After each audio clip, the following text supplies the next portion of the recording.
WhatsApp guys, welcome back to the reaction video. Major Gaurav Arya sir की video है जिसका thumbnail में लिखा है पाकिस्तान के टैंकों में तेल खत्म। ओ भाई साहब, ये भी एक नई मतलब न्यूज से नहीं है। उनके क्या बोलते हैं, फॉरेस्ट रिजर्व भी खत्म हो रहा है, हर एक चीज देखो। वो फाइनेंशियली पर्सनल लाइफ में भी लोगों के होते हैं अप्स एंड डाउन, लेकिन वो भुगत रहे हैं अपनी करतूतों का।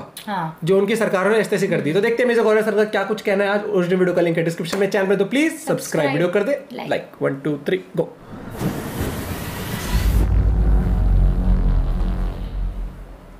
तुमने झंडे को ना हाथ नहीं लगाना चाहिए था, ये तुमने गलत कर दिया। You crossed the red line, तुमने एक लक्ष्मण रेखा पार कर दी। और मैं जब तक मेरी सांसें चलती हैं ना, मैं तुम्हें घसीटता रहूं। 5 सिपाही पीछे से धक्का दे रहे होंगे तो तेल होगा नहीं। ये धक्का दे दे के पाकिस्तानी आर्मी चीफ को दफ्तर ले जाएंगे, आप देख लेना। इलीगल काम ये खालिस्तानी सुअर करते हैं, इनको करने दो। आप लीगली इनको रगे दो, इनके कॉलर पकड़ पकड़ के सड़क पर घसीटो। ताइवान को दे दो न्यूक्लियर वेपन्स, भारत के पास है, कोई दिक्कत नहीं है।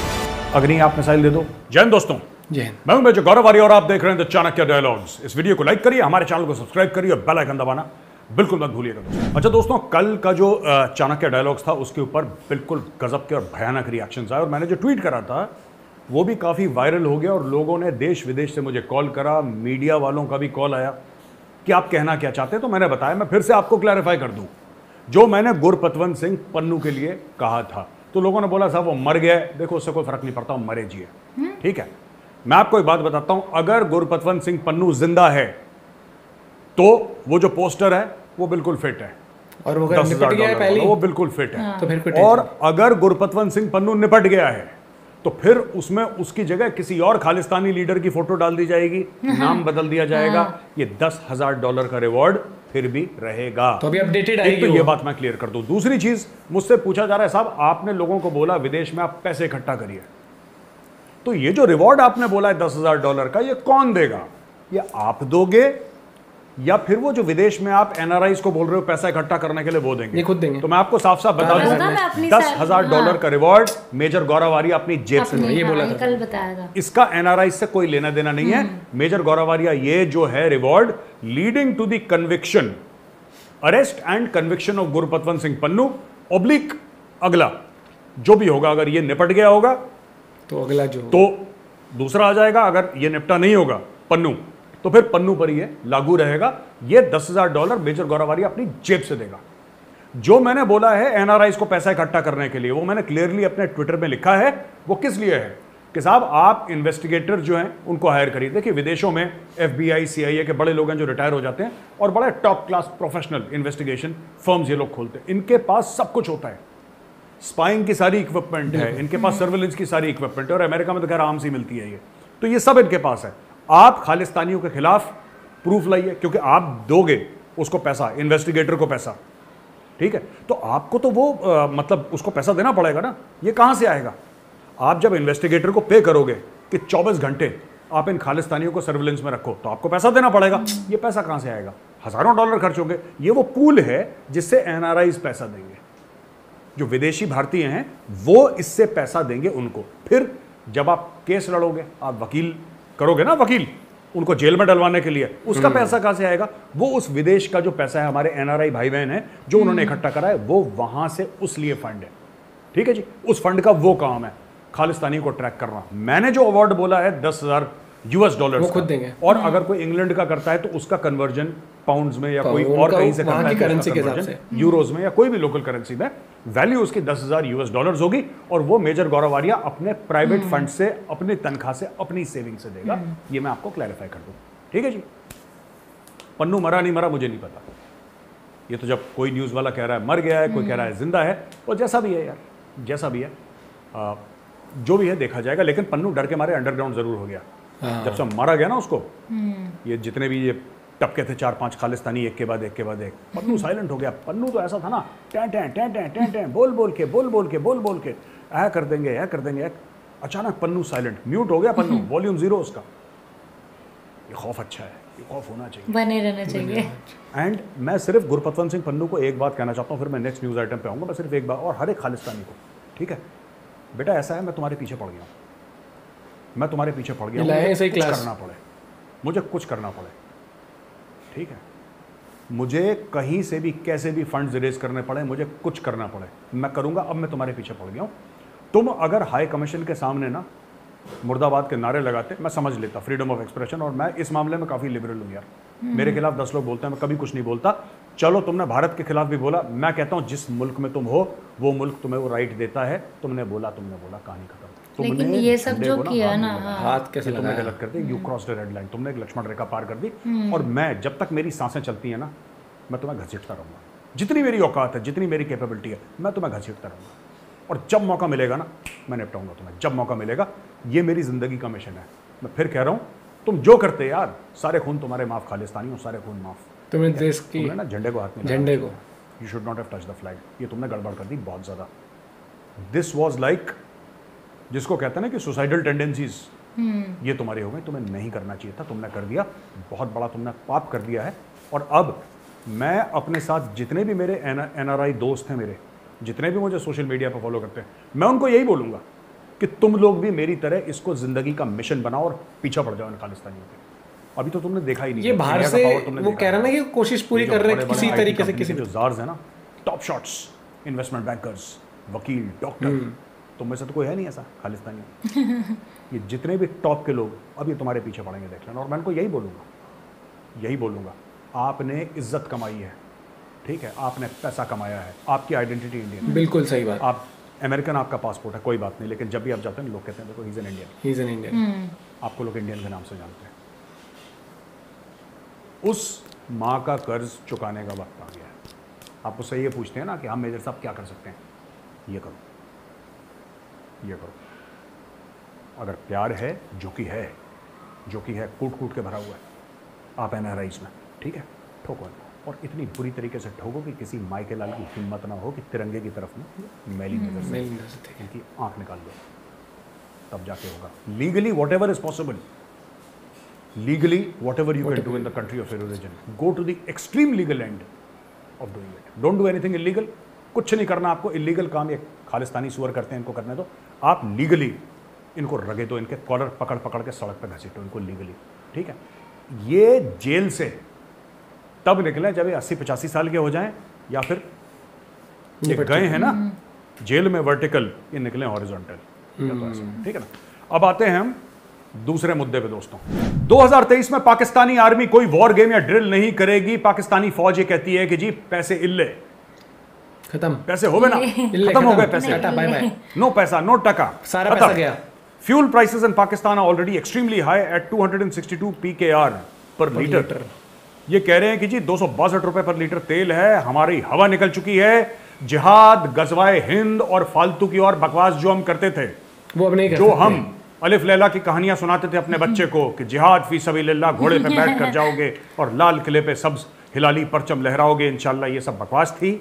और हम कबूल करते हैं कि साहब ये हमने बकवास करी, गजवा फजवा जो भी करते हो, और अब हमारे पास कोई पैसे नहीं है, साफ सीधी बात, ठीक है। पेट्रोल के पैसे भी नहीं। Crisis hit nation is reach a stand by agreement with IMF। 3 billion की फंडिंग की बात हो गई है, और इन्होंने साफ सीधा बोल दिया है कि भैया जो हमारी फौज है, हमारी फौज के पास इतना पैसा नहीं है कि गाड़ियों में तेल डाल दें और मिलिट्री ड्रिल कर सके हैं। अब जनरल साहब इनके, मैं बता रहा हूं 2 महीने के बाद क्या होगा। Pakistani chief of army staff जब घर से दफ्तर जाएगा ना, घर से दफ्तर जाएगा सुबह, ऑटो करके तो बस गाड़ी में बैठा होगा, सामने ड्राइवर होगा और 5 सिपाही पीछे से धक्का दे रहे होंगे, तो तेल होगा भाई साहब, धक्का दे दे के पाकिस्तानी आर्मी चीफ को दफ्तर ले जाएंगे। वहां तक इनका यही हाल होने वाला है। बहुत गजवा फजवा, ये करेंगे वो करेंगे, और जिहाद फलाना ढिमका। देश के लिए कुछ करा नहीं, दूसरी कंट्री में घुस के जबरदस्ती। एक और चीज, पाकिस्तान का प्राइम मिनिस्टर शहबाज शरीफ कहता है कि साहब जो कुरान जलाई गई है स्वीडन में, उसके खिलाफ पूरे पाकिस्तान में हम लोग प्रोटेस्ट करेंगे। ओह शाबाश, ये प्रोटेस्ट करेंगे। भाई साहब ये ऐसे अजीब से लोग हैं, मुझे एक बात समझ में नहीं आती। कब करेंगे? ये स्वीडन में किसी ने कुरान जलाई है, ये अपने मुल्क का बेड़ा गर्क, जिसका ऑलरेडी बेड़ा गर्क हो चुका है, ये उसका और बेड़ा गर्क। और सीधी सी बात करो यार, मैं आपको बताता हूँ ये चीज़ें कैसे होती हैं, मैं आइडिया देता हूँ आपको। आप वो काम करो जो ईरान ने करा है। हिम्मत है पाकिस्तानियों? नहीं, तुम्हें तो अपने बच्चे भेजने हैं स्वीडन में रहने के लिए, तुम्हें तो बच्चे भेजने हैं, तुम्हें वहां की लड़कियों से शादियां करनी है, तुम्हें वहां पे घर बसाने हैं अपने, तुम्हें वहां पे जो अनएम्प्लॉयमेंट का भत्ता मिलता है, बेरोजगारी भत्ता, तुम्हें वो चाहिए। तुम्हें मुफ्त में, without qualification, without brain, without talent, तुम्हें फर्स्ट क्लास एक जिंदगी चाहिए, मुफ्तखोरी की आदत है। मुफ्तखोरी की आदत। भाई साहब एक बात बताओ, ईरान ने क्या करा? ईरान ने बोला ठीक है हम मुसलमान मुल्क है, तुमने कुरान शरीफ जलाई ना, हम अपना एम्बेसडर नहीं भेजेंगे। ईरान ने मना कर दिया, बोला नो, नॉट एट ऑल, हम नहीं भेजेंगे। उनको भेजना था नया वाला, उन्होंने नहीं भेजा। तुम क्यों नहीं करते पाकिस्तानियों? भाई तुम क्यों नहीं करते? तो भी गया हुआ था वहां। तुम नहीं करोगे। छाता भी ले लिया था। स्वीडन में पैसा है, लड़की का छाता भी ले लिया था। तुम लोग इस्लाम की खरीद फरोख्त करते हो, यह तुम्हारी असल में औकात। ये मैं तुम्हारे मुंह पे बोल रहा हूं, तुम इस्लाम की खरीद फरोख्त करते हो, ठीक है। तुम प्रॉफिट मोहम्मद के नाम को एक एटीएम की तरह इस्तेमाल करते हो। ये पाकिस्तानी मुसलमानों के लिए बोल रहा हूं मैं, पाकिस्तानियों मैं तुम्हारे लिए बोल रहा हूं। तुम में इज्जत और गैरत का जज्बा है ही नहीं। वही फ्रांस जहां पे प्रॉफिट मोहम्मद के कार्टून बनाए गए, उसी फ्रांस के सामने तुमने अपना कटोरा रख दिया कि लाओ पैसे। और जितने भी आपकी रिलीजियस तंजीमें अभी गए थे ना, जितने भी आपके बड़े बड़े दाढ़ी वाले मौलवी थे पाकिस्तान में, जो हर समय ये जिहाद कर देंगे, वो फसाद कर देंगे, ये सब चुप। एक ने नहीं बोला कि भाई ये वही फ्रांस था ना जहां पे मोहम्मद के कार्टून लगाए थे, हमें नहीं फ्रांस से चाहिए, हमें कुछ नहीं चाहिए फ्रांस से, हम नहीं लेंगे फ्रांस से। कैसे हिम्मत हुई? हम में गैरत है, हम भूखे सो जाएंगे लेकिन प्रॉफिट मोहम्मद की आबरू के लिए हम अपने सर कटा। ये सब तुम्हारे सिर्फ डायलॉग बाजी है पाकिस्तानी, तुम्हारे बस का कुछ नहीं है। निकालो अपना वहां से एम्बेसडर, बोलो नहीं होगा ये, बोलो हिम्मत है तो बोलो। मैं मानूंगा, मैं इसी वीडियो पे आके बोलूंगा हाँ पाकिस्तानियों अब मैं मानता हूं तुम्हें, अब मेजर आर्या तुम्हें मानता है कि हाँ ठीक है तुम में गैरत है और तुम जज्बे वाली कौम हो। तुम लोग जज्बे वाली कौम पता है कहाँ हो? लाहौर में किसी ढाबे के सामने बैठ के ना बिरयानी खाते हुए, चाय पीते हुए, बकवास करते हुए तुम जज्बे वाली कौम हो, और कहीं तुम्हारा जज्बा नजर नहीं आया। अगर तुम में जज्बा होता ना तो तुम्हारा मुल्क गटर में नहीं होता, तुम्हारा मुल्क आसमानों में होता। देश पे तो ध्यान देना ही नहीं, फ्रॉड, भारी मैटर। एक और भाई साहब बहुत बड़ी कॉमेडी हो गई, शहबाज शरीफ ने ऑफर कर दिया भारत को। क्या कर दिया भारत को? क्या शहबाज शरीफ ने ऑफर कर दिया, बोला साहब चाइना पाकिस्तान इकोनॉमिक कॉरिडोर का हिस्सा बन जाओ। उफ, शहबाज शरीफ कह रहा है भिखारी, एक बात बताइए, उसका नाम है चाइना पाकिस्तान इकोनॉमिक कॉरिडोर, उसका नाम पाकिस्तान चाइना इकोनॉमिक कॉरिडोर नहीं है। ठीक है, चाइना बड़ा पार्टनर है, चाइना पैसे लगा रहा है, तुम लोग तो 1 रुपए नहीं लगा रहे उसमें। तो तुम्हारी क्या औकात कि तुम भारत को ऑफर करो? एक तो भारत उसका हिस्सा इसलिए नहीं है क्योंकि जो हमारा इलाका है वहां से कॉरिडोर आ रहा है। गिलगिट बाल्टिस्तान और पाकिस्तान ऑक्यूपाइड कश्मीर, जिसको तुम लोग आजाद कश्मीर बोलते हो, वो भारत का हिस्सा है। तो तुम हमसे इजाजत के बगैर वहां से ला रहे हो, तुम तो वैसे ही उसको रिकॉग्नाइज नहीं करते। ठीक है, फिर तुमने ऑफर कर दिया। भैया एक बात बताओ, एक घर है, उस घर का मालिक है और उस घर में एक नौकर काम कर रहा है, मालिक ऑफर करेगा ना, या कोई भी एम्प्लॉय वहां पे काम कर रहा है। चाइना तो कुछ बोला वो नहीं, थोड़ा ना उस घर में बुलाएगा किसी को दावत के लिए, वो तो मालिक बुलाएगा। मालिक तो चाइना है भाई, मालिक चाइना है, वहां से कुछ नहीं चाइना आया। बुलाएगा ना इंडिया को, चाइना बोलेगा, शी जिनपिंग बोलेगा कि भाई मोदी जी आप आइए यहाँ पे और हमें लगता है कि ये करिए। तुम किस तरीके से इतने चौधरी बन रहे हो यार? तुम्हारे तो पल्ले 1 रुपए नहीं है, खुद भीख मांग मांग के तुम लोग काम चला रहे हो। अभी तुम्हें $3 अरब क्या मिलेगा? तुम्हारी तो फूंक पड़ गई $3 अरब में। कॉन्फिडेंस लेवल नेक्स्ट लेवल, वो कर देंगे, ऐसा कर देंगे, वैसा कर देंगे। Confidence level is next level.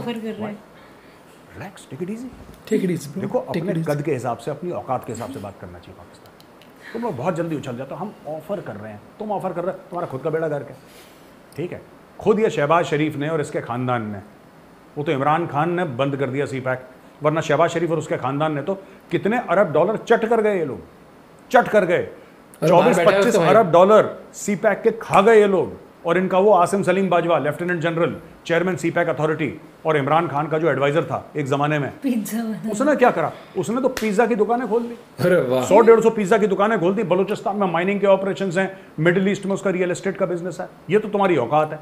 सारे चोर के चोर, अलीबाबा 40 चोर जो थी वो पाकिस्तान की थी कहानी, सारा पैसा लेके वो थोड़ा वहां पे बगदाद शगदाद कहीं हो, वो पाकिस्तान की कहानी, अलीबाबा 40 चोर। अलीबाबा को तुम लोगों ने मार दिया, अब 40 चोर बाकी रहे। वो 40 चोरों को देखो आपस में लूट रहे हैं तुम्हारे मुल्क को, भाई बताओ। तो दोस्त गाइस देखो, मेरे को ये लगता है कि पाकिस्तान इतना कॉन्फिडेंस रखता है ये देश कि ये प्रोटेस्ट कर रहा है, पाकिस्तान में कर रहा है। और अभी हाल ही में ही जस्ट कुछ टाइम पहले ही इनका प्राइम मिनिस्टर गया था वहां पर, है ना, जिसमें वो वीडियो वायरल हुई थी जिसके अंदर वो लड़की छाता लेके खड़ी थी। हाँ, छाता लेके चल दिए भैया। आगे वो छोड़ो, उसके बाद अगर मैं बात करूं आगे, तो वो ये कहना चाहते हैं कि हम प्रोटेस्ट करेंगे। भाई प्रोटेस्ट का मतलब क्या होता है? इंडिया ने किया था प्रोटेस्ट, कैसे किया था वो याद है? वो यूके में जब भारत का झंडा हटाया गया था तो इंडिया ने यहाँ की एम्बेसी से पूरी सिक्योरिटी हटा दी थी। वो टिट फॉर टैट था कि तुम हमारी सिक्योरिटी नहीं दे सकते तो हम तेरी सिक्योरिटी दे सकते हैं। अब फ्रांस में जो इतना बड़ा वहाँ वो है, हो रहा है, तुम अपने देश में प्रोटेस्ट करके क्या कर लोगे? कुछ नहीं। जो चार लोग, अगर आपको करना तो डिप्लोमेसी से करो ना, अगर उतना ही वो तो अपना, जैसे एग्जांपल ईरान का एग्जांपल दिया उस तरीके से। लेकिन क्या है कि इनका कॉन्फिडेंस लेवल इतना तगड़ा है कि यही चीज पिछले साल वो हुआ था कि जब फ्रांस के एम्बेसडर को इस तरीके से कह रहे थे, बाद में पता चला एम्बेसडर था ही नहीं वहां पर कोई। और अब जब ये सब हुआ है सीन, उस तरीके से नहीं करेंगे। इनको पता है कि अभी ये मामला गर्म है तो कुछ कर देते हैं ताकि अपनी जनता को दिखा देंगे कि हमने करा था, और ठंडा होते ही वही तैयार हो जाएंगे वो लेके, समझ गए ना, और पहुंच जाएंगे फिर से वहां पर। ये चल रहा है। और हाल ही में देख लो, जैसे ही वो इनको वो मिल गया ना, 3 अरब मिल गए वहां से IMF से, इनका कॉन्फिडेंस लेवल आसमान छू रहा है, नीचे उतरने को तैयार नहीं है। इनने ये सोच लिया है कि उसके बदौलत सब कुछ हो जाएगा, लेकिन उसको एक तरीके से यूटिलाइज जब तक नहीं करोगे। अनाउंस भी बहुत मतलब प्राउडली किया था ना कि फाइनली वो मिल गया, ऐसे करके ट्वीट आई थी, ट्वीट वगैरह। भाई आपका पॉइंट ऑफ व्यू इस बारे में क्या है जो बताना। ये देख लो, ये हाल हो गया कि मिलिट्री जो ड्रिल करती है अपनी सिक्योरिटी वाइज, उसके लिए इनके पास तेल नहीं बचा है। ऑफिशियली ट्वीट करके इनको बताना पड़ रहा है, न्यूज निकालनी पड़ रही है कि हमारे पास इतना तेल भी नहीं है कि हम ड्रिल कर सके। वो सर ने सही कहा कि धक्के मारते ऑफिस को जाया करेंगे अपने वो, या फिर ऑटो पब्लिक ट्रांसपोर्ट यूज करो। मुझे लगता है कि इन्होंने बेड़ा गर्क खुद करा है, और आज ये सोचते हैं कि भारी साजिश है। कोई भारी साजिश नहीं, तुम्हारी तो अंदर ही साजिश चलती है जो बाहर पहुंचा देती पैसा, वो करते गए। और आपका इस बारे में पॉइंट ऑफ व्यू जरूर शेयर करना दोस्तों, दिलचस्प रहेगा आपका पॉइंट ऑफ व्यू भी। मिलते हैं आप लोगों से एक और वीडियो के साथ, जितना हो सके कर दें share, like video. Bye bye, take care.